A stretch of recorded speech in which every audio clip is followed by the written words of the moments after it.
Resound our story. Yeay. Welcome back. Masih online. Jadi, Welcome. Welcome apa, Nas? Welcome menjadi teman aku apa gimana? Dengerin suara kita lagi. Gitu. Kirain lo mau welcome untuk menjadi temen gue atau lo mau cepuin gue lagi jangan-jangan. Emang lagi mau ngomongin apa sih hari ini? Kayaknya Ernest punya topik tuh, Nov. Ini Bang. Ernest tuh pernah jadi cepu kayaknya, Bang. Makanya dia ingin mau ngebahas kecepuan. Agak pernah gue cepu aja. Gue aja nggak ada close friendan gue. Waduh, udah cepu close friend kira-kira bahas apa nih guys?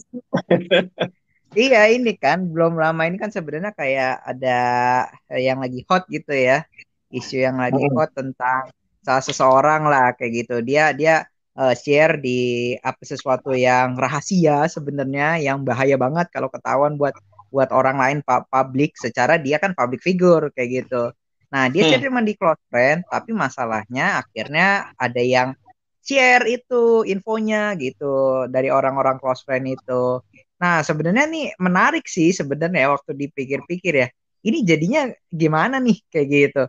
Kok close friend berasa kayak pengkhianat kayak gitu. Bukannya dia jaga rahasia malah dia sebarin lah, akhirnya kena lah si public figure ini diserang-serang netizen dan lain sebagainya. Nah itu tuh jadi kan yang kayak gitu-gitu tuh kayak membuat orang jadi apa sih sebenarnya arti close friend kayak gitu. Ini jadinya share sesuatu tuh makin bahaya aja ya ke orang-orang dan lain sebagainya. Ternyata orang yang gue percaya nggak bener-bener bisa gue percaya tuh. Nah itu kan yang menarik. Atau masalahnya adalah jangan share apapun gitu di sosial media atau kayak gimana. Nah itu kan jadi sebuah diskusi yang menurut gue menarik tuh. Satu sisi kan ada orang-orang yang ya memang orangnya salah, kalau mau ya jangan share yang jelek-jelek, jangan yang buruk-buruk kayak gitu di sosial media dan lain sebagainya, salah sendiri gitu. Yang satu lagi ada yang bilang ya harusnya ya suka-suka dia dong mau share apa kan, yang namanya close friend berarti lu harus jaga rahasia. Nah itu kayak gitu Bang. Nah jadi itu harusnya gimana tuh kita menyikapi hal-hal seperti ini, apalagi kalau kita punya close friend kayak gitu, nggak tahu deh bener-bener close atau enggak kayak gitu, atau kita yang close friend-nya mereka. Nah itu kayak gitu menarik sih. Kita bertiga ini punya grup ya, kita tuh close friend nggak sih? Nggak tahu. Ntar aku screenshot terus aku sebarin ya. Iya. Ada cepuin siapa gitu. Gimana kalau Novi kan yang kayaknya ratu media ya. Gimana Nov lu lihatnya dalam kaitan close friend dan media? Gue mungkin cerita sedikit dulu kali ya. Jadi kalau ngomongin tentang close friend gitu nih, gue mau misalnya gini, kan gak seru ya kalau misalnya kita membuka topik tapi nggak ada lawan opposite-nya gitu loh, Bang. Maksudnya nggak ada pandangan yang berbeda gitu maksud gue. Kalau Ernest tadi kan ngelihat kayaknya kita harusnya punya jadi teman gimana gitu. Nah kalau gue dari sisi gue nih, gue memberikan pandangan yang lagi-lagi duniawi gitu. Kalau teman-teman ngelihat topik-topik yang kemarin, gue melihat gini loh. Pertama ketika lo bikin close friend, lo harus pikirin dulu definisi close friend itu kan berarti teman deket ya. Kayak misalnya Ernest merasa gue teman deketnya Ernest, lah kan itu kan perasaannya Ernest lah. Kalau gue nggak ngerasa teman deketnya gitu ya kan. Nah terus yang kedua, gue ngelihatnya jadinya kayak ketika lo mau posting sesuatu, lo harusnya kan berpikir dulu dong nih, kayak nanti kalau misalnya jadi mata-matain atau lo pokoknya harus sudah mempersiapkan kemungkinan seandainya kata ada cepu dari temen lo, karena kan persahabatan sekalipun bisa rusak gitu, ya nggak sih? Maksudnya bisa aja dia jadi kayak megang kartu lo atau segala macem gitu. Jadi hati-hati sih dalam menggunakan sosial media. Terus yang ketiga, ada juga mungkin orang yang tipe kayak gue. Dulu itu gue nggak ngerti definisi dari close friend, guys. Gue berpikir bahwa oh ya udah berarti dia cuma mau orang-orang ini aja nih, orang-orang tertentu aja yang ngelihat. Udah gue cuma sampai di batas begitu. Rupanya gue sempat ditegur sama temen gue karena gue masuk ke close friend-nya dia. Terus gue iseng gue screenshot karena ada gue juga di situ di dalam foto itu kan. Akhirnya gue posting dong di Instagramnya gue, tapi rupanya masih ada logo close friend-nya. Nah, terus temen gue ini bilang, lu ngerti gak sih Kak definisi dari close friend? Dibilang gitu. Hah, maksudnya gimana? Gue bilang, akhirnya dijelasin bahwa itu hanya orang-orang tertentu doang yang mau dikasih lihat, dan kalau lu pun mau ngambil video atau foto gue, lu hapus dulu close friend-nya, dibilang gitu. Nah, jadi maksud gue di sini adalah hati-hati dalam hal menyebar apa yang lu mau sebar gitu, karena ini sosial media ketika udah posting di sesuatu tempat itu tuh lu bertanggung jawab sampai akhir gitu. Jadi kalau misalnya tersebar atau segala macam, ya lu harus mempersiapkan itu yang pertama. Yang kedua, kalau ditanya sebagai seorang teman harusnya gimana, etikanya sih harusnya emang gue nggak bisa bilang lu harus, etikanya sih emang kita harus menjaga rahasia teman kita ya, tapi kan kita nggak ngerti sebenarnya dia tuh emang bener mau ngerahasiain atau sebenarnya dia maunya cuma menutup di beberapa tempat, ngerti gak sih Bang maksud gue? Iya, betul. Nah, itu jadi maksud gue, jadi kayak ketika lu posting di sosial media berarti tuh lu harus ada mempersiapkan diri untuk hal-hal seperti itu. Karena gue nggak tahu sebenarnya lu mau ngerahasiain atau lu mau nge-share ke kita-kita doang. Kalau ke kita-kita doang ya lu taruh aja di grup yang ada kita-kitanya, iya nggak sih? Nggak tahu deh gue. Gimana Bang? Itu yang gue lihat ya, maksudnya ya ini kan terkait dengan etika bermedia sosial, tapi di sisi yang lain juga sebenarnya jadi mikir yang kayak Ernest nanya di awal gitu ya. Kalau bener ya itu close friend, sebenarnya apa sih yang kita harapin gitu. Nah, dan maksudnya yang gue lihat gini loh, di media sosial itu kita ngejadiin orang close friend kan kayak nggak ada hitam di atas putih ya. Kita pokoknya masukin dia jadi close friend, kita nggak kontak, saya masukin kamu jadi close friend ya. Kadang-kadang kan nggak seperti itu ya. Sehingga kadang ekspektasi antara gua berpikir close friend dengan misalnya Novi atau Ernest berpikir close friend ya bisa jadi beda banget gitu.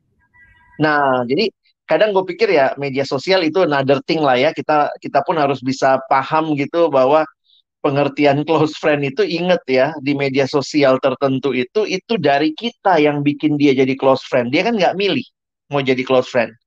Nah, dengan demikian kita nggak bisa maksa, orang pasti punya pemahaman yang sama dengan kita tentang close friend. Kalau gue ngelihatnya sih gitu. Tapi ya ketimbang kita mempermasalahin media sosial itu, kalau Novi atau Ernest berpikir tentang close friend, kamu harapnya apa sih? Gue dulu. Gue gak mau Ernest duluan. Takut dia udah tusuk ya. Udah gak ada lagi yang lo omongin nanti, Nov.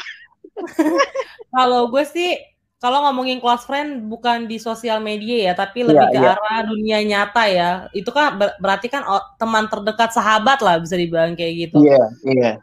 Gue sih pingin adalah orang-orang yang bisa apa ya namanya, membangun gue sih, bukan membangun, tapi mereka itu orang-orang yang gue percaya untuk bisa gue nggak mau bilang bisa mengerti sih, tapi orang-orang yang bisa apa ya, mendengarkan keluh kesah gue gitu, orang-orang yang gue percaya sih, dan itu tuh pasti orang terdekat gitu. Dan menurut gue setiap kita boleh tahu, boleh saling kenal gitu ya, saling tahu gitu kayak nama, kita boleh tuh membiarkan orang lain tahu tentang diri kita. Tapi menurut gue nggak semua orang kita mau dikenal, ngerti nggak sih maksud gue? Karena mengenal itu kan proses yang panjang ya. Dan itu kan kalau mau saling mengenal kan berarti dua-duanya ada keinginan. Misalnya gue mau mengenal Bang Alex, gue ada effort untuk mencari tahu, bukan mencari tahu sih, bener-bener mengenal Bang Alex, dan Bang Alex pun memberikan ruang untuk gue boleh mengenal Bang Alex gitu, ya kan? Kalau cuma dari sisi gue doang kan berarti jatuhnya gue kayak kepo dan pingin cari tahu Bang Alex aja gitu. Jadi menurut gue sahabat itu tuh orang yang gue terbuka, gue percayai, dan dia juga mau belajar mempercayai, bukan mau belajar mengenal gue juga, intinya sih gitu. Dan gue sih pinginnya ketika gue punya sahabat, dia tuh bukan orang yang menyebarkan rahasia gue gitu. Ketika dia udah tahu segala sesuatunya tentang gue, ya dia benar-benar menguatkan, terus apa ya, mengingatkan gue akan ketika gue lagi lelah atau nggak lagi capek gitu sih. Kalau kemarin kita ngebahas tentang generasi sandwich, itu kan gue sempat bilang kita butuh komunitas gitu. Nah, sahabat itu menjadi komunitas yang membangun untuk mengingatkan kita, untuk memberikan kasih yang Tuhan berikan juga melalui manusia juga. Intinya gitu sih. Jadi bukan tentang dia udah tahu nih misalnya gue mengalami apa, dicepuin gitu kalau pakai bahasanya dikasih tahu ke orang-orang, yang akhirnya kayak gue juga jadi ketakutan sendiri gitu. Jadi ya menurut gue orang-orang yang bisa dipercaya sih. Iya. Gimana Nas? Kalau lu sendiri ngelihatnya? Gue jadi ngeliat kejadian yang kayak gini nih adalah sebuah ironi gitu ya. Ironi menurut gue adalah ketika ini ada fitur close friend misalnya kayak gitu dan lain sebagainya ya. Tapi nggak semua orang ngerti tentang apa itu close friend dan bagaimana bersikap dalam apa ya, bersikap dengan status close friend tersebut. Karena gue ingat banget sih dulu kan ada pet ya. Pet kan nggak bisa banyak yang kayak Instagram followernya banyak dan lain sebagainya. Tapi dia sedikit tuh 50, 100 dan lain sebagainya. Nah, itu kan jaga orang-orang close kayak gitu, deket untuk kita share sesuatu kita percayakan 100 orang itu misalnya atau 50. Nah, ini kalau Instagram kayak gitu-gitu atau close friend lain, dari sekian banyak orang yang bisa tahu info tentang gue percaya 50 orang, tapi masalahnya adalah nggak semua orang yang kayak Novi bilang tuh kayak gitu, gue nggak ngerasa deket kok sama lu dan lain sebagainya. Terus gue nggak ngerti juga apa sih maksudnya close friend ini kayak gitu. Nah, gue juga ada pengalaman gitu ya, waktu ada orang kayak gitu rekan kerja dia share sesuatu, pas gue lihat nih ada close friend ini, lambang close friend, kenapa gue bisa dianggap deket sama dia padahal gue nggak sering ngobrol sama dia kayak gitu, gue juga kagak curhat apa-apa sama dia kayak gitu, tapi dia berani gitu menceritakan sesuatu hal yang dia keep buat orang banyak, tapi dia ceritain kepada orang yang lebih sedikit dan gue termasuk salah satunya. Nah, berarti ada sebuah keberanian yang dia apa sih dia rasakan kayak gitu ya, yang dia gunakan gitu, dan juga kepercayaan untuk akhirnya tuh memilih gua gitu. Dan gua akhirnya sewaktu kalau misalnya dikatakan apa yang diharapkan, apa yang dirasakan, waktu gua karena gua ngerti close friend itu apa, dari sekian banyak gue nggak ngerti lah, nggak boleh cepuin kayak gitu-gitu, gue belum ngerti peraturan itu kayak gitu. Tapi yang gue ngerti dari sekian banyak ribuan orang yang follow lu atau juga ratusan kayak gitu, lu milih gue, itu adalah sebuah penghargaan menurut gue. Berarti lu menghargai gue lebih daripada sekian ratus yang lain. Nah, itu kan berarti kayak gue dapat sebuah kepercayaan. Masa iya sih gue cepuin, masa iya sih gue memanfaatkan ini dan lain sebagainya untuk keuntungan diri gue pribadi dan lain sebagainya. Kalau orangnya memang jahat sih ya udahlah kayak gitu, mau gimana lagi gitu. Cuman memang jadinya mikirnya gini sih, kita harus memilih dengan tepat mungkin kali ya.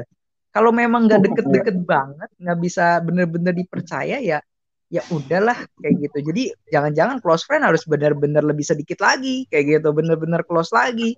Jangan 30, mungkin 5, mungkin 10 dan lain sebagainya. Nggak usah sampai gede jumlahnya kayak gitu, puluhan dan lain sebagainya. Tapi apa yang gue harapkan tentulah karena gue udah berani gitu menceritakan sesuatu ke lu yang orang lain tuh gue tahan informasinya tentang gue, ya jangan, ya tolong dijaga, di keep kayak gitu, didukung. Berarti itu sesuatu hal yang berharga dari diri gua kasih ke lu kayak gitu. Nah itu harapannya sih dia bisa menjaga, bahkan kalau bisa kayak gitu memperhatikan kayak gitu lah. Iya, buat apa gua share kayak gitu ke 10 orang itu atau 30 orang itu kalau ujung-ujungnya cuman dicepuin atau ya minimal diem lah kalau nggak tahu mesti ngapain. Kalau misalnya lu peduli ya lu tanyain, lu tolongin dan lain sebagainya.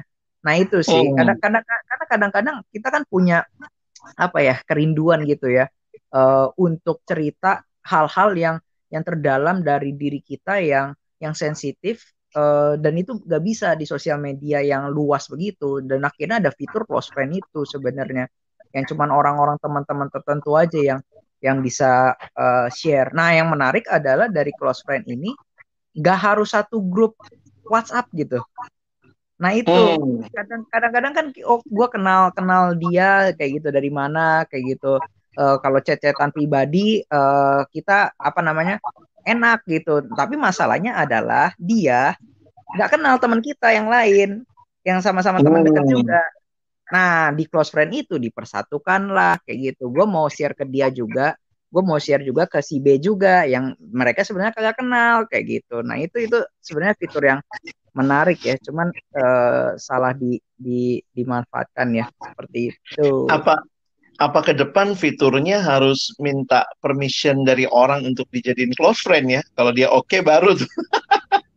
Bisa jadi, cuma teman gue ada Gitu ya. yang menarik bang kayak gitu. Hmm. Tiba-tiba ada close friend tuh. Pas gue lihat lah kok Iya. story-nya dia ada close friend ya tuh. Dia kasih tahu kayak gitu. Mulai dari hari ini kayak gitu, gue akan share beberapa hal yang penting kayak gitu kepada 30 orang ini atau 50 orang ini dan lain sebagainya. Nah, itu kalau kayak gitu kan udah Hmm. kayak yang Bang Alex bilang, hitam di atas putih Hmm. udah ada tuh dari awal. Nah, kalau udah Sudah kayak gitu jelas masih ya. dicepuin juga, waduh, emang nyari ribut orangnya. Boleh tahu nggak Kayak gitu. Ernest sama Novi di fitur ini medsos kalian Sosial ada media. close friend nggak? Buat close friend nggak, Nov? Enggak. Iya, kebayang lah Novi mah kalau bisa semua sedunia tahu ya, Nov. Yoi. Karena aku juga udah mulai Gimana tuh? jarang pakai sosial media kan sekarang. Oh gitu ya. Lu Ernest? Gue ada, tapi gue akhirnya nggak Kok gue gak ini kalau dimasukin sih, emang Nas? Kan gue mau cepuin lo. kan lu nggak tahu lu close friend atau enggak. Soalnya ini apa gue kan nggak pernah share-share hal yang sensitif di sosial media kayak gitu yang Heeh. memang menurut gue sangat sangat berharga gitu ya. Itu gue nggak akan share. Jadi gue udah pastikan orang lain tahu, orang banyak tahu, gue akan share di sosial media gitu. Kalau gue nggak rela dan itu apa bilangnya ya, kalau orang kulik-kulik gitu ya bagian itu dalam hidup gue akan sakit parah dan lain sebagainya, gue nggak akan share di sosial media. Nah itu yang kayak gitu-gitu. Bang Ya Alex memang ada itu nggak? jadi bijak-bijak sih. Kenapa, Nov? Kalau Bang Alex ada nggak? Aku nggak pakai fitur close friend juga. Tapi boleh tahu nggak? Kalian di close friendin orang ada kan ya? Ada. Berapa Ada. orang, Nov? Yang lu sadar? Paling nggak, oh kayaknya ini 2 orang ini Karena atau tuh sering 3 orang lihat ini. gitu ya. Hmm. Minimal tuh ada 5 orang yang gue tahu karena gue beberapa kali Wih. ngeliat close friend-nya dia. Dan muncul gitu ya. Lu, Nes? Iya. Ada berapa ya? Karena gue kan ada AKK gitu-gitu ya. Mungkin 10-an ada kali gitu. Hmm. 10-an. Ah, Tapi guys, for your information ini gara-gara kita ngomonginnya Instagram ya, misalnya sosial media Hmm. itu gitu ya. Tapi kalian tahu nggak sih kalau di WhatsApp tuh status juga ada yang namanya close friend, tapi kita tidak benar-benar tahu. Kalau Instagram itu masih ada lambang close friend-nya, tapi di WhatsApp tuh nggak Tulisannya. ada loh. Tahu nggak? Iya. gue nggak tahu Nah, lah. Makanya bisa gini ya, kayak waktu itu dengan istri dia bilang, lu lihat nggak yang statusnya si ini? Loh kok gue nggak ngelihat gitu, ternyata gue nggak dimasukin close friend-nya kali. karena kalau di WhatsApp itu ada yang namanya only share ya, kalau nggak salah only share with Iya, siapa jadi kita gitu. bisa milih mau share ke siapa aja gitu. Betul. Dan itu nggak ada lambang sama sekali yang kita nggak tahu. Betul. Nah, jadi ini menarik dan fenomena ini ya. Gue nggak ngebahas medsosnya lah, karena gue pikir setiap medsos punya tujuan lah ya dengan menggunakan memakai itu. Tapi yang menarik itu eh, kita nampaknya butuh sahabat dan itu terwakilkan dengan berbagai medsos yang juga ya pertama kan untuk bersahabat, lalu kemudian kita mau share hal-hal yang lebih sensitif, lebih pribadi ke sahabat kita yang lebih sedikit. Jadi memang longing untuk ini ya, keinginan untuk punya orang yang mendengar, orang yang mungkin tadi ya, kalau gue share dia nggak akan menghakimi, dia nggak akan buru-buru ngejudge, dia pun mungkin bisa ngeliat, memberi reaction, dan ya gue nggak bisa buka sama semua orang. Nah, gue ngelihat itu ya, itu ternyata keinginan itu ada dan dalam sekali dan justru media sosial ini menangkap itu gitu. Kadang-kadang kita di hidup sehari-hari atau bahkan di pelayanan tuh kayak lupa bahwa itu bagian penting sampai medsos aja ngangkat gitu ya. Nah, tapi di sisi lain yang gue lihat memang masalahnya adalah seolah-olah karena kontrolnya ada di saya bisa menjadikan siapa saja yang saya mau close friend, lalu kemudian saya bisa membuat siapa saja yang saya mau bisa lihat status saya. Jadi nggak mutual gitu. Jadi hanya saya menganggap. Nah, jadi ada ekspektasi di situ. Nah, balik lagi sih kalau menurut gua ya, setelah belajar beberapa hal tentang persahabatan, memang ya lebih baik lebih sedikit, dan sedikit itu pun orang yang kayaknya kita bisa dengan dalam begitu. Ketimbang di media sosial kita nganggap dia close friend, dia emangnya nganggap kita close friend. Nah, itu belum tentu. Nah, jadi kalau gue coba memperhatikan, eh ya memang akhirnya sih kita akan bicara, ya siapa sih sahabat yang selalu ada buat kita, yang akan mendampingi, nggak akan menghakimi kita, dia yang setia waktu semua ninggalin kita ya. Kita bersyukur di dalam kekristenan Tuhan memperkenalkan dirinya sebagai sahabat, dan mungkin dibandingkan yang lain, eh, apa ya, pemahaman yang lain mungkin eh, tidak masuk sedalam itu gitu. Nah, gue berpikir justru disinilah kita yang mungkin sudah menikmati persahabatan yang kekal, yang setara, yang indah ini. Yuk kita jadi sahabat buat dunia yang sedang longing, itu pengen banget punya sahabat yang bisa mendengar, bisa berbagi. Kalau gue sih ya itu kayak perenungan waktu kita lagi mikirin topik ini sih. Gimana teman-teman? Ada satu dua closing statement atau menanggapi, silakan.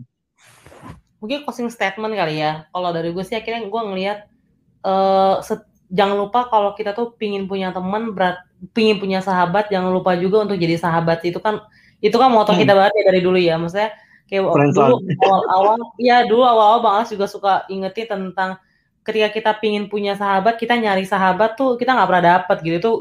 Itu waktu gue kehilangan sahabat ceritanya. Nah terus tapi ketika gue belajar untuk menjadi sahabat, rupanya gue bisa punya sahabat gitu. Jadi ya ngomongin tentang dunia lagi merasa kesepian untuk mendapatkan seorang sahabat, dan kita yang udah merasakan persahabatan baik sesama manusia gitu ya, dan persahabatan kita dengan Tuhan, seharusnya kita belajar untuk menjadi sahabat juga sih buat orang lain. Jadi ketika orang lain punya rahasia, ya jangan di-share ke orang lain, jangan dicepuin gitu kan, maksudnya jangan tahu nggak sih si Bang Alex tuh begini gitu. Jadi hati-hati screenshot gitu ya. Iya gitu, maksudnya gue screenshot deh yang ini, nanti kalau misalnya gue berantem sama Bang Alex, biar Bang Alex tuh malu gitu, atau enggak jadi untuk bahan balas dendam gue gitu. Jangan sih, karena kasihan mereka gitu. Kita jangan sampai tangan dan mulut kita atau enggak kata-kata kita tuh membunuh orang lain gitu. Jangan sampai nyesel. Mungkin dulu membunuh orang itu dengan pisau atau dengan senjata ya, tapi kalau sekarang tuh dengan mengkhianati aja tuh sebenarnya udah bisa ngebunuh karakter orang sih menurut gue. Jadi hati-hati untuk hal-hal yang seperti itu. Buat apa sih nyimpan dendam gitu? Mending cari sahabat. Kalau kita ditinggalkan sahabat, ya udah gitu, tetap jadi sahabat buat mereka sih. Jangan sampai kita juga jadi pendendam, atau enggak jangan sampai ini juga sih ngerasa bahwa gue dijahatin ya Bang Alex, berarti gue juga harus ngejahatin Bang Alex. Tuh juga jangan. Pokoknya jadi sahabat. Kalau lo maunya sahabat yang seperti apa sih yang lo dapetin, dan perlakukan orang lain juga seperti itu. Kalau mereka tidak melakukan hal yang sama, ya sudah gitu. Ya berarti mereka tidak bisa memberikan, dan jangan terlalu berekspektasi tinggi sama manusia, intinya gitu. Karena lagi-lagi sahabat sejati kita adalah Kristus. Manusia ini menjadi sahabat, itu tuh apa ya? Representasi ya, gimana sih Bang ngomongnya? Representatif. Ya itu maksud gue. Bahwa Tuhan menyediakan sahabat juga yang kita bisa lihat, karena kan Tuhan kan nggak bisa kita lihat kan. Jadi jangan memaksa kehendak kita lah untuk jadi memaksakan misalnya Bang Alex tuh harus begini-gini. Tapi pokoknya intinya kita jadi sahabat yang baik sih menurut gue. Jangan maksain orang lain, intinya gitu sih. Kalau lo nggak mau dicepuin ya jangan lakukan. Pokoknya jangan jadiin masalah orang itu tuh sebagai bahan buat kita omongin lagi keluar, tuh jahat sih menurut gue. Buat nambah follower katanya, Nov. Sedih banget ampun. Ya. Jangan itu nggak penting banget follower sih menurut gue sebenarnya. Iya. Oke, thank you Nov. Ernest gimana? Apa yang gue bisa? Iya, gue jadi ini sih ya, setuju sih dengan apa yang dikatakan Bang Alex tuh. Memang kerinduan untuk memiliki orang-orang atau komunitas yang intim dengan kita itu undeniable kayak gitu, itu ada di dalam hati dan itu nggak bisa didinai. disangkal oleh diri kita sendiri. Nah, memang kayak yang tadi Bang Alex bilang, persahabatan yang baik itu yang seperti Yesus Kristus, saling berkorban dan lain sebagainya. Dari mana mulai saling berkorbannya? Ya simpelnya ya dari jaga rahasia dan lain sebagainya. Tapi gue jadi mikir sih kayak gini, itu bukan masalah soal apakah kita close friend atau bukan close friend kayak gitu. Tapi pertanyaannya, apakah kita benar-benar sahabat yang baik bagi orang lain? Apakah kita benar-benar close friend buat semua orang gitu? Dalam artian kita apa tuh namanya, soal close friend ini kan sebenarnya soal kepercayaan kan? Apakah kita benar-benar menjaga kepercayaan yang telah diberikan orang lain, teman-teman kita, sahabat kita yang sudah rela berani gitu ya membuka dirinya kepada kita kayak gitu? Itu kan bukan pertanyaan kayak ada hitam dan putih, iya lu close friend kayak gitu, iya lu sahabat gua dan lain sebagainya. Tapi lebih dasar lagi kayak gitu. Kalau memang kita sahabat, masa iya kita mau menyakiti teman kita? Kalau memang kita teman dia, masa iya kita mau menyakiti mereka dan lain sebagainya? Nah, itu sih yang menurut gua utama sih, bukan apakah kita punya statusnya, tapi siapa kita yang beneran kayak gitu. Kalau memang kita sahabat dan close friend beneran, ya bersikap seperti itu. Gak perlu ada status itu pun. Kalau memang kita adalah sahabat yang baik, ya dia akan tetap jadi sahabat yang baik. Ya, mungkin yang cepuin itu dari awal bukan sahabat yang baik gitu aja gitu sih. Ketika dapat close friend pun ya tetap aja awalnya memang bukan sahabat yang baik. Nah itu sih, jadi belajarlah diingatkan ada nih Kristus untuk saling berkorban gitu Bang. Thank you Nas. Jadi teman-teman, podcast kita ini juga kan salah satu upaya ya menjadi sahabat bagi teman-teman sekalian gitu ya. Menyuarakan, membahas, dan juga mungkin memberi pandangan untuk kita juga bisa belajar jadi sahabat ya. Satu sama lain yang tadi ya percaya, yang komunikasi dengan baik, bisa, ya namanya sahabat ya mungkin ada proses juga ya, bisa awali dengan dari kita nggak tahu apa yang dia suka sampai akhirnya kita tahu, oh ini yang dia suka, ini yang dia nggak suka. Jadi kadang-kadang berpikir juga ya, kalau gue ingat waktu mau mulai persahabatan awal-awal gitu dengan beberapa teman, iya ya, buat gue ini bercanda loh, buat dia tuh serius gitu. Tapi akhirnya jadi sadar gitu, kalau bercanda dua-duanya harusnya ketawa dong gitu ya. Kalau yang satu nggak ketawa, ya udah berarti mungkin dia tidak punya pemahaman yang sama, dan gue nggak mesti maksain dia jadi seperti yang gue mau. Tapi gue juga jadi belajar. Mungkin dia juga akan berubah, jadi bisa sedikit lebih rileks, lebih fleksibel. Tapi gue juga mesti menghargai dan bisa lihat ya apa yang sebenarnya menjadi prinsip dan pemahaman dia. Jadi thank you teman-teman. Ini jadi panjang juga ya, padahal gue pikir simple aja gitu ya bicara soal media sosial, close friend, tapi kita rindu ini jadi kesempatan untuk kita boleh saling berbagi dan saling nguatin. Thank you. Nanti kalau ada masukan, ada usulan topik yang mau dibahas, silakan boleh kontak kita. Kita ada IG. Di mana IG-nya, Nas? Di friendzone.id, tenang aja, kita nggak akan cepuin karena kita nggak ada full close friend di situ. Nanti paling di screenshot Novi, di repost ya. Iya deh, dan ini jadi kesempatan yang baik untuk kita juga boleh saling berbagi. Thank you teman-teman, nantikan episode berikutnya. Sampai ketemu, bye. Bye.